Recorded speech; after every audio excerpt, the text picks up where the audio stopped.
चलते चलते पैर थक जाए चाहे या पथरीले रास्तों में बाधा डाले कोई, घने अंधियारों के बाद ही आती एक भोर है। रुक गए अगर तुम तो रह जाओगे पीछे, दूर नहीं अब मंजिल, बस कुछ ही मोड़ और है। इन्हीं सुंदर पंक्तियों के साथ मैं किरण अपने YouTube चैनल साहित्यिक सोष्टों में आप सभी का हार्दिक स्वागत करती हूँ। आज हम गुणवाचक विशेषण पढ़ने जा रहे हैं, लेकिन उससे पूर्व विशेषण से संबंधित कुछ एक चीज़ें छूट गई थी, वो मैंने पहले ही लिख दी है। आज का टॉपिक थोड़ा लंबा हो सकता है, तो मैं भी इसके 2 वीडियो बने। चलो जल्दी से शुरू करते हैं आज का टॉपिक। विशेषण भी विकारी शब्द है। अभी तक हम विकारी शब्द पढ़ रहे हैं, जिनमें हमने संज्ञा पढ़ लिया, सर्वनाम पढ़ लिया। आज हम व्याकरण का दूसरा जो बिंदु है विशेषण, उसको पढ़ रहे। विशेषण भी विकारी शब्द है, अर्थात इस पर भी लिंग, वचन, कारक काल इत्यादि के अनुसार परिवर्तन होता है। लेकिन विशेषण पर जो लिंग, वचन, कारक काल का प्रभाव होता है वो विशेष्य के अनुसार पड़ता है। अब विशेष्य क्या है, तो कल ही बताया था। विशेषण जिस संज्ञा या सर्वनाम शब्द की विशेषता बताते उसे विशेष्य कहते हैं। कि जिन शब्दों की विशेषता बताई जाए उनको विशेष्य कहते हैं। जैसे कि लिंग का प्रभाव कैसे पड़ता है तो वो देखते हैं। पुल्लिंग शब्द होता है लड़का, तो उसके साथ हम विशेषण लगाते हैं मोटा।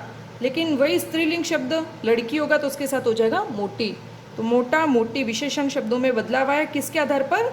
विशेष्य के आधार पर। लड़का है पुल्लिंग शब्द है तो मोटा, लड़की है तो मोटी। तो मोटा या मोटी ये शब्द विशेषण है और लड़का या लड़की ये शब्द विशेष्य है। वचन का प्रभाव देखते हैं। वचन 2 प्रकार, 2 होते, एक वचन और बहुवचन। जैसे एक लड़का है तो हम कहेंगे मोटा लड़का, लेकिन बहुत सारे लड़के हैं तो हम उनके लिए कहेंगे मोटे लड़के। तो मोटा की जगह मोटे आया। वचन के आधार पर भी विशेषणों में परिवर्तन आता है। विशेषण शब्दों की रचना।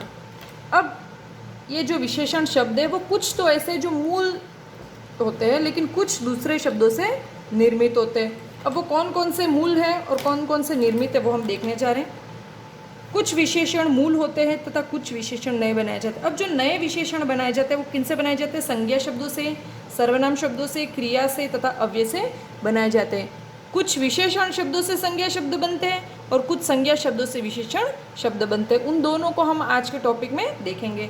तो चलिए, विशेषण के 4 भेदों में से पहला भेद जो कि है गुणवाचक विशेषण, वो आज हम शुरू करने जा रहे हैं, जिसकी परिभाषा मैंने लिख ली है। जो विशेषण किसी व्यक्ति, वस्तु या स्थान, या शॉर्ट में कहूँ संज्ञा, और उसके साथ ही हम सर्वनाम को भी जोड़ सकते हैं। संज्ञा सर्वनाम शब्दों के गुण, दोष, रंग, आकार, दशा आदि का बोध कराए उन्हें गुणवाचक विशेषण कहते हैं। हमारे एग्जाम्स में 2 प्रकार के प्रश्न पूछे जाते हैं।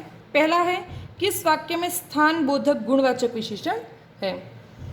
वह धीरे धीरे चलता है, मेरे पास देशी नस्ल की गाय है, हम सभी भारतीय हैं, या तीनों दिशाओं से पानी से घिरा दक्षिणी भारत सुरक्षित है। क्योंकि यहाँ पर एक चिन्ह बनाया है मैंने, ये हंस पद चिन्ह है, क्योंकि इसमें मुझसे ये शब्द छूट गया था। विराम चिन्हों में हमने पढ़ा। अगर आपने नहीं पढ़ा है तो ऊपर आई बटन पे क्लिक कीजिए, वहाँ से आपको विराम चिन्ह पर बनाया गया वीडियो भी प्राप्त हो जाएगा। तो हमको यहाँ पर स्थान बोधक गुणवाचक विशेषण देखना है। तो आप देख सकते हैं, इसमें यहाँ पर आया है देशी नस्ल और यहाँ पर आया है भारतीय। तो हम सब भारतीय हैं। भारतीय मतलब भारत में रहने वाले लोग। तो ये जो भारतीय शब्द है वो लोगों के लिए आया है। तो विशेषण, तो यहाँ पर ये दोनों स्थानवाचक विशेषण शब्द है।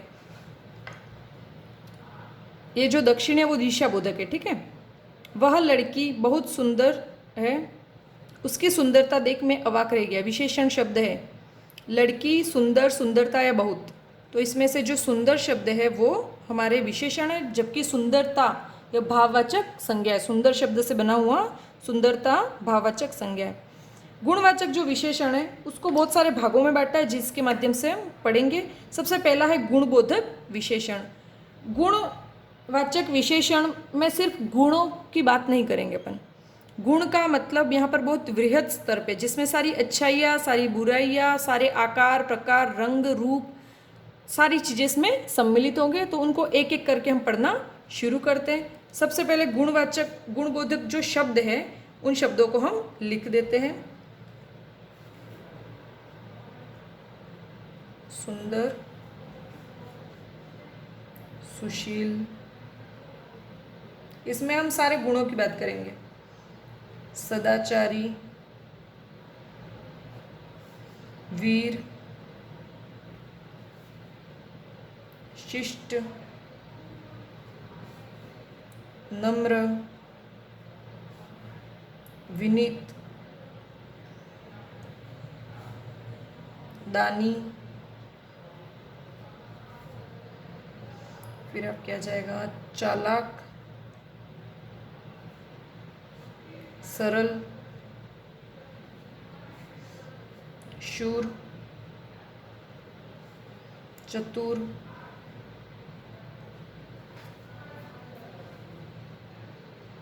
सहायक, निपुण, धार्मिक, सज्जन,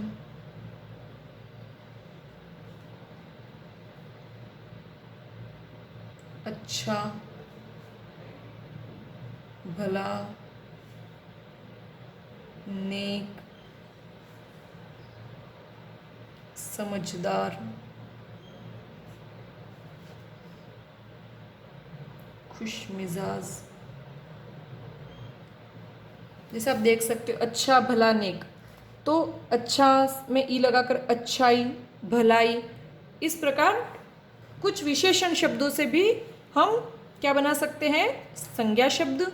और आगे देखते हैं कुछ संज्ञा शब्द जिनसे कि विशेषण बनते हैं। लेकिन कोई शब्द विशेषण है या फिर संज्ञा है, यह जानने के लिए हमें सीधा सा वहाँ पर जो वाक्य दिया हो वहाँ पर प्रश्न पूछना है, कैसा या कैसी। लेकिन उसके पहले हम देख लेते हैं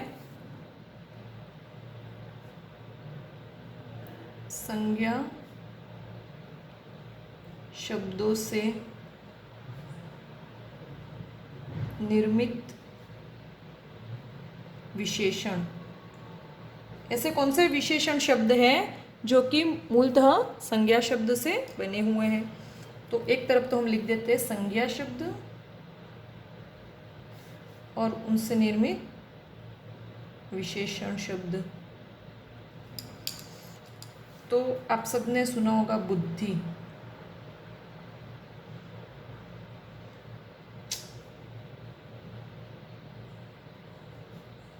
ठीक है। तो जो बुद्धि शब्द है उससे हमारा बनता है बुद्धिमान, या फिर आप कह सकते हो बुद्धिवती। जब लड़का होगा तो बुद्धिमान और लड़की होगी तो बुद्धिवती। गुण शब्द अपने आप में संज्ञा शब्द है जिससे बनता है गुणवान या गुणवती।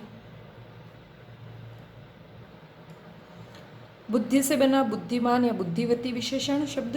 गुण संज्ञा शब्द से बना गुणवान या गुणवती। सम्मान से सम्मानित, बल से बलवान, सुख से सुखी या सुखमय, हर्ष से हर्षित, प्रतिभा से प्रतिभाशाली, गर्व से गर्वीला, शौक से शौकीन और जोश से जोशीला। तो आप देख सकते हो ये सब गुण है, भाव है हमारे। और भाव, समस्त भाव भाववाचक संज्ञा के अंतर्गत आते हैं। मतलब ये वो भाववाचक संज्ञा शब्द है जिनसे कुछ विशेषण निर्मित हुए हैं। तो इनसे संबंधित हम, और यहाँ पर जैसे अच्छा भला, तो अच्छा में ई प्रत्यय लगाकर, भला में ई प्रत्यय लगाकर और नेक में ई प्रत्यय लगाकर अच्छाई, भलाई और नेकी विशेषण शब्दों से हम यहाँ पर संज्ञा शब्द निर्मित करते हैं। तो कभी संज्ञा से विशेषण बनते हैं और कभी विशेषण से संज्ञा शब्द बनते हैं। इनसे संबंधित कुछ उदाहरण मैंने लिख दिए जो देखते हैं। तुम्हारे जोशीले वक्तव्य को सुन मेरी सोई आत्मा जाग गई। वक्तव्य कैसे है, जोशीले। तो ये जोशीले जो शब्द है वो तो विशेषण, और वक्तव्य जो है वो विशेष्य। कैसा वक्तव्य, तो जोशीला। कैसा या कैसी शब्द को प्रश्न पूछने से हमें जो शब्द मिलता है वो विशेषण होगा। रमेश एक प्रतिभाशाली युवक है। रमेश कैसा युवक है, प्रतिभाशाली। तो प्रतिभाशाली जो शब्द है वो विशेषण हो गया। तात्या टोपे वीर क्रांतिकारी थे। कैसे क्रांतिकारी थे, वीर थे। तो वीर जो शब्द है वो हमारे गुणबोधक गुणवाचक विशेषण हो गया। रानी लक्ष्मीबाई वीरांगना थी। वीर हम पुरुष के लिए लेते हैं तो वीरांगना स्त्री के लिए। तो इस वीरांगना में अपने आप ही नारी अंडरस्टूड है। तो यहाँ पर जो वीरांगना शब्द है वो भी विशेषण शब्द है। आपका जीवन सुखमय हो, यहाँ पर जीवन विशेष्य है जो कि पहले आ गया, और सुखमय जो है वो विशेषण है। जहाँ पर विशेष्य पहले और विशेषण बाद में आए वो विधेय विशेषण कहलाते हैं, जो हम कल के वीडियो में देख चुके थे। अब ये तो हो गई सारे गुणों की बात। अब हम बात करते हैं दोष बोधक। दोष मतलब जो कमियां होती है वो। तो सेकंड पॉइंट डाल दीजिए आप, दोष बोधक शब्द। ये सब आएंगे तो गुणवाचक विशेषण के अंतर्गत ही, लेकिन ऐसे कौन कौन से शब्द हैं जो दोष प्रकट करते हैं? तो वो है बुरा, कुरूप, दुर्जन, नीच, दुष्ट, मूर्ख,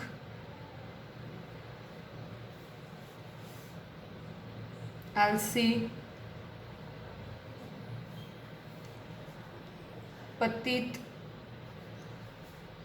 धूर्त, दुराचारी, झूठा, पापी, गंदा और उद्धत। ये सारे शब्द हमारे हो गए दोषबोधक। कुछ संज्ञा शब्दों से, और एक अपन लिखते तुनक मिजाज, जैसे खुश मिजाज होता है वैसे तुनक मिजाज, मतलब बात बात में जो गुस्सा कर देते हैं वो। ठीक है, नोट में हम लिख देते हैं सुख और दुख भाव होते हैं। दुख भाववाचक संज्ञा शब्द से दुखी विशेषण बनता है। और यहाँ देखें तो जैसे बुरा में ई प्रत्यय लगाकर बुराई, ठीक है, ये हम इसको वापस भाववाचक संज्ञा में परिवर्तित करते हैं। कुछ उदाहरण देख लेते हैं। मैंने 3 वाक्य लिखे, पहला देखते हैं। दुष्ट व्यक्ति अपनी दुष्टता कभी नहीं छोड़ता। तो यहाँ पर ये जो दुष्ट शब्द है वो तो हो गया हमारे विशेषण, और इस दुष्ट शब्द में ता प्रत्यय लगाकर भाववाचक संज्ञा बना है दुष्टता। सारे शब्द हम संज्ञा और विशेषण साथ साथ में चलेंगे ना, क्योंकि कुछ संज्ञा शब्दों से विशेषण शब्द बनते हैं और कुछ विशेषण शब्दों से संज्ञा शब्द। और प्रश्न जब परीक्षा में पूछा जाता तब हम कंफ्यूज हो जाते हैं कहाँ पर संज्ञा शब्द और कहाँ पर विशेषण। तो विशेषण का ज्ञान करने के लिए हमें सिर्फ और सिर्फ प्रश्न पूछना पड़ता है, कैसा या कैसी व्यक्ति। जैसे कैसा व्यक्ति अपनी दुष्टता नहीं छोड़ता, तो दुष्ट व्यक्ति। तो इस पूरे वाक्य में प्रश्न अगर पूछा जाए तो दुष्ट ही उत्तर आता है, इसलिए यह विशेषण है। जंगल में एक धूर्त ढोंगी महात्मा रहता था। तो कैसा? तो धूर्त। उसने गंदे कपड़ों को फेंक दिया। कैसे कपड़े?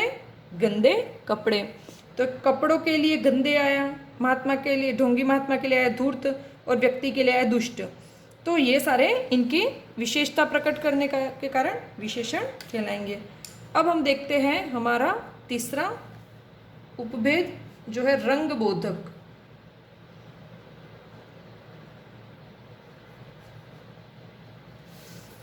अब रंग बोधक में कौन कौन से आएंगे शब्द?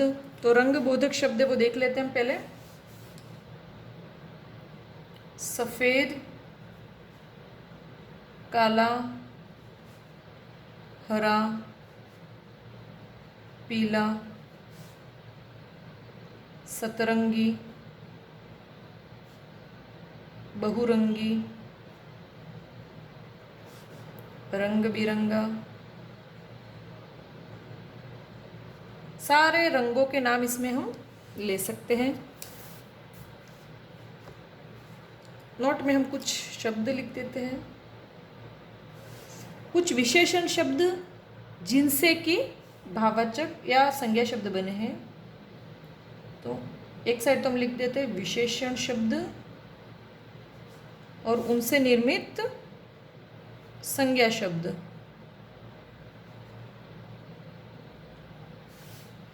ठीक है, जैसे कि हमने पढ़ा भी काला, काला क्या है? विशेषण शब्द है। तो इस काला शब्द से हमने सुना है कालीमा या कालापन। ठीक है, तो ये हो गया हमारे यहाँ पर भाववाचक संज्ञा।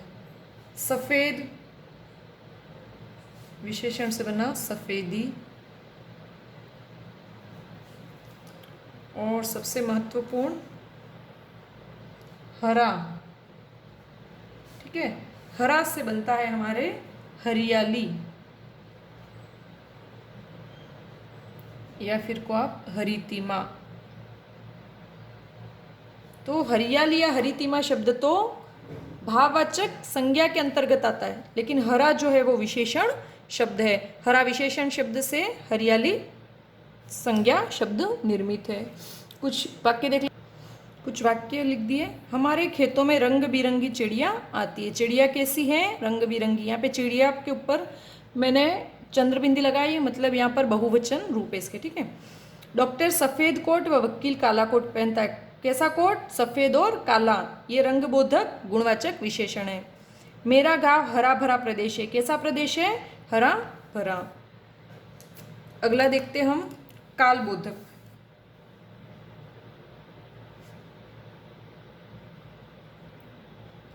काल से मतलब है समय। ठीक है, काल का मतलब ही होता है जिस समय समय का ज्ञान हो। तो ऐसे गुणवाची कौन से शब्द है जो समय का ज्ञान हमें कराते हैं? तो ऐसे शब्द हैं नया, पुराना, प्राचीन, आधुनिक, नूतन, क्षणिक, वार्षिक, साप्ताहिक, पाक्षिक, विगत और अंतिम। ये सभी समय या कालबोधक गुणवाची विशेषण है। कुछ ऐसे संज्ञा शब्द हैं जिनसे कालबोधक गुणवाची विशेषण शब्द निर्मित होते हैं। जैसे कि इतिहास शब्द में इक प्रत्यय जोड़ करके उसको विशेषण रूप में ऐतिहासिक लिखा जाता है। पुराण में इक प्रत्यय जोड़ करके पौराणिक विशेषण बनाया जाता है। दिन में इक प्रत्यय जोड़कर दैनिक, वर्ष से वार्षिक, अंत से अंतिम और क्षण से क्षणिक। इस प्रकार ये विशेषण बनाए जाते हैं। इसके उदाहरण देख लेते हैं। हमारी वार्षिक परीक्षाएं कल से प्रारंभ होगी। कैसी परीक्षाएं? वार्षिक। मुझे मेरा पुराना घर कर्ज के कारण बेचना पड़ा। कौन सा? पुराना। वह अपने दैनिक क्रियाकर्म के बाद काम पर जाता है। कौन सा क्रियाकर्म? दैनिक। वह अपने क्षणिक जीवन को क्या, किस जीवन की विशेषता कौन सा प्रकट कर रहा है? क्षणिक। तुमने मेरा नया घर देखा। कौन सा घर? नया। तो यहाँ पर घर, जीवन, क्रियाकर्म, घर और परीक्षा, इन शब्दों की विशेषताएं प्रकट करने वाले विशेषण शब्द वार्षिक, पुराना, दैनिक, क्षणिक और नया। आज का जो ये वीडियो वो हम यहीं समाप्त करते हैं, क्योंकि अभी बहुत सारे इसके उपभेद है जिनको हमको पढ़ना बाकी है। कल इसके बाकी के उपभेद पूरे करके कल हम गुणवाचक जो विशेषण है उसको पूरा करेंगे। गुण का शाब्दिक अर्थ आप सिर्फ और सिर्फ अच्छाइयों से या गुणों से ना लें, बल्कि इसमें सारे दोष, सभी स्थितियाँ, अवस्थाएं, देश, काल, परिस्थितियाँ सभी इसके अंतर्गत समाहित होती है। तो कल बहुत सारे नए उदाहरणों के साथ हम जो बाकी के उपभेद बाकी बचे हैं उनको पूर्ण करेंगे। तब तक के लिए मैं आपसे विदा लेती हूँ। धन्यवाद।